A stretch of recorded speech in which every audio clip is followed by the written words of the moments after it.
Hello and welcome to a special BeeBusinessBee video where I'm going to look at the topic of exam questions, and in this video we're going to go through some exam questions and look at what the key command words mean and how you tackle them. So rather than just sit and watch, I want you to try and actually attempt to answer some of these questions. So when you get the question, press pause on the video and then obviously answer the question, unpause, and I'll take you through an answer. So hopefully sit back, get a pen, get a paper and enjoy. The first and most basic command word that you may come up against is the word state. So here is a question that you can have a go at. State the financial document that is sent by the customer to the supplier, informing them of the items they want to buy. Now all you have to do with state answers is literally write down the answer. It doesn't need to be complex, it should be a quick answer. So pause the video and try and answer the question. So the answer to the question will be purchase order. So that is a document which will be sent by the customer to the supplier, letting them know what items they want to purchase. Remember, a purchase order. Another example of a fairly basic exam keyword would be the word give. This command word again requires a fairly straightforward, simple answer. Look at the question that I've now given you. Give 2 examples of fixed costs that Bee's Honey Shop may have. Now in this question, you have to give 2 fixed costs, but you need to look at the case study you've been given and you need to try and relate it. So for me now, try and think about a honey shop and try and think about which costs I may have in that honey shop. Pause the video while you answer the question.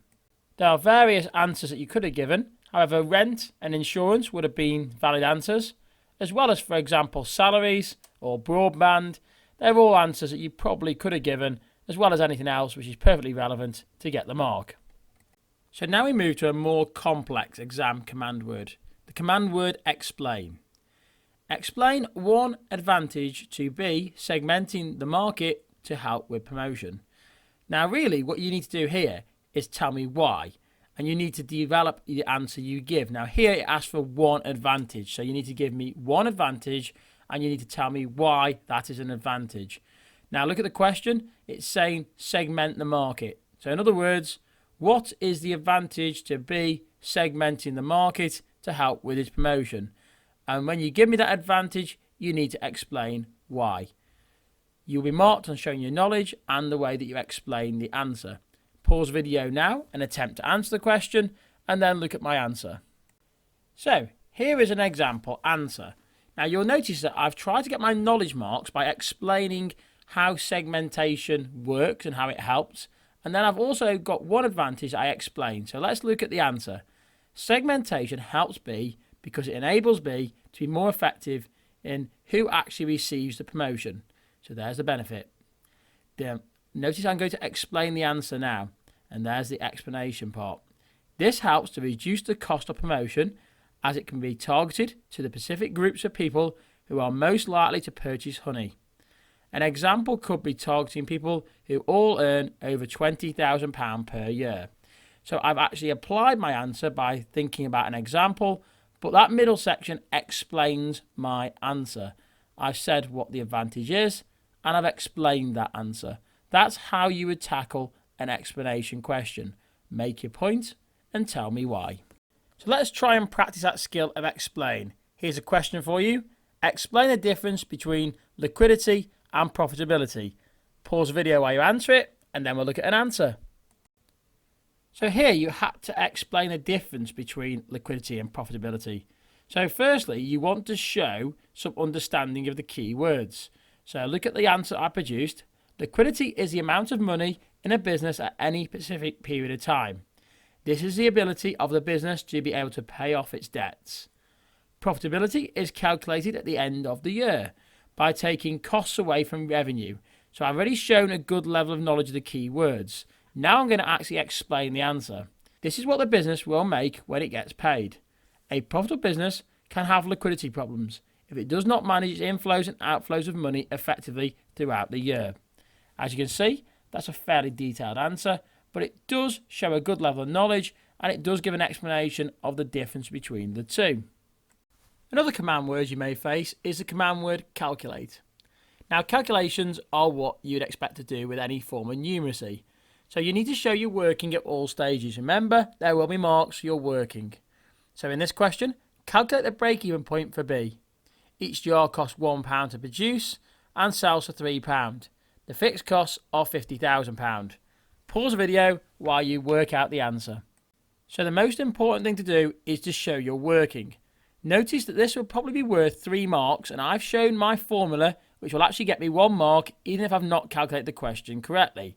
So I've written up my break-even formula. So break-even point equals selling price minus variable cost divided by my fixed costs. So then I've done my £3 minus my £1 divided by my 50,000, which is 2 divided by 50,000, which shows that my break-even point is 25,000 jars. It's as simple as that. I may wish to underline the answer at the bottom to show it's really clear. If I've made any mistakes, obviously I would definitely do that to make sure it's really clear what working I want to be considered. But just remember, calculation questions, show you're working, and write out the formula if you can remember to do so. Now the most complex question you're going to face is one with the command word evaluate. Evaluation means that you need to show both sides of an argument or all sides of a point, and you need to form a conclusion at the end of it. So here is this question we're going to look at in this example. B wants to expand and open up a new factory mass producing honey. Evaluate which is the best source of finance for B to use. So here you will need to think of different sources of finance. You will need to bring out benefits of that source of finance as well as drawbacks of that source of finance. But you need to relate it to B and the factory and obviously B's needs. This means you may need to look back at the case study if you're given it in the exam. Also, at the end, you will need to form a conclusion. So which source of finance will be best for B and why? Your conclusion should make reference to the points of knowledge that you've used throughout the exam question. Pause the video while you attempt to answer this question. The first thing you should notice is that this is the longest form of answered question that you're going to get in the exam. And you need to write it in sentences with a good, clear structure and showing good business knowledge. But let's look at the answer that I produced here. B has a choice of finance sources that can be used. The most obvious would be a bank loan, like a mortgage. This is because buying a new factory will be expensive and it's unlikely that B will have enough money themselves to invest in the business and make such a purchase, and also will be the case with retained profit. Now notice at that point there, I've used a source of finance and I've explained its usage and why I think it would be appropriate. I then go even further now. If B is able to invest some of their own money as well as use some retained profits, and this could help though, as B would not have to borrow as much money or pay expensive interest charges on this money, and this could help to reduce the amount of money that B needs to borrow on a mortgage. So you can see there that I've used other sources of finance and I've explained why it would help to also go alongside a mortgage. Of course, I need to show another side to this argument. So now I'm going to do the problem with using retained profits is that other shareholders may not be happy about this, and it means that they get no profit back from the business. So there's my drawback. Now I'm going to make another point. Another option could be to lease the building rather than buy it. This would mean that B does not need to find a large amount of money up front and could actually finance this using retained profits from the business. The drawback of this, however, is that the building is not going to belong to B, which means the owner could sell it or take back over when the lease runs out. This could be a risk for B. You could also point out that it's more expensive to lease, but you see again, I've made a point, I've explained it and shown both sides of the argument. Now I'm going to make my conclusion. In conclusion, I would recommend that B takes out a loan and buys the new building, as this then becomes an asset for B and the business. However, to reduce interest charges, B should put some of the retained profit and own money towards a purchase so that not as much is being borrowed. This will mean that less interest is being paid back overall and will actually make it cheaper for B to purchase a building.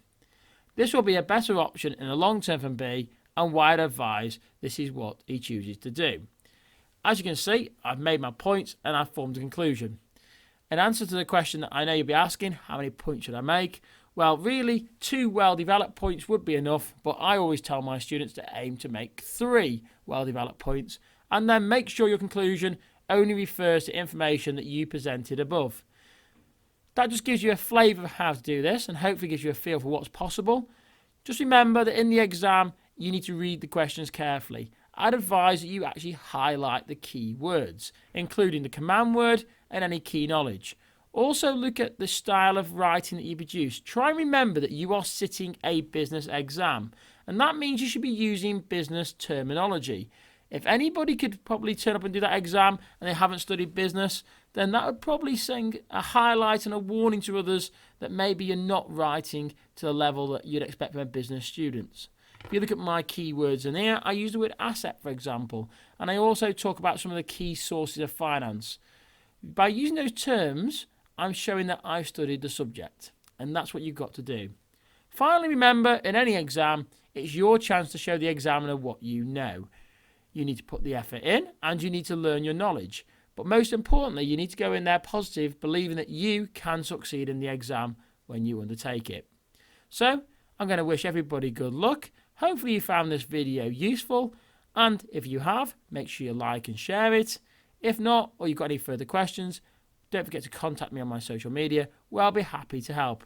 You know what I'm going to say now? Until next time, keep buzzing.